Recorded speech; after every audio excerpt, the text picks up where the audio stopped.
appeal 2 minutes. A good 2 minutes here. I know. So much more honest. The theme of the address will be the renewal of the American spirit. The address will particularly focus on public safety, including defense, increased border security, taking care of our veterans, and then economic opportunity, including education, job training, health care reform, jobs, and tax and regulatory reform. Will take effect in 2018, he said. The president was using that as an adjective. It's happening with precision.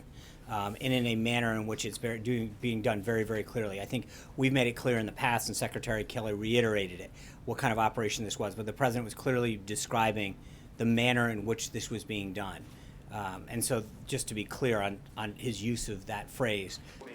I think we're looking at that. So my question. Secretary Mnuchin also made it very clear that his goal is to have this wrapped up by August and implemented. And the question is, or what you're referring to is what year it actually takes place?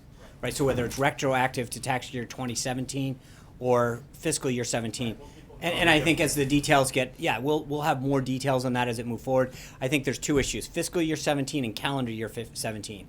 And for taxpayers, it's obviously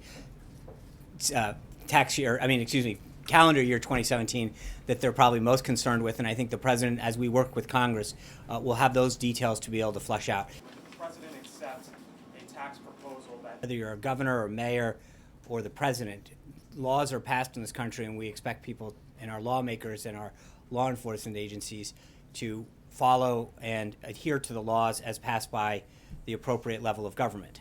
So it's obviously concerning, I think, and it's troubling that that's the message that he would send to his people and to other governors. Because we are a nation of laws, and I think that people need to understand that whether it's the laws that he passes as the governor of Connecticut or the laws that are passed through Congress and signed by the president. Okay, well, first on the manufacturing side. I think this is an area that the American people, by huge amounts, support. They recognize their tax dollars shouldn't be spent supporting programs and activities which people are not entitled to.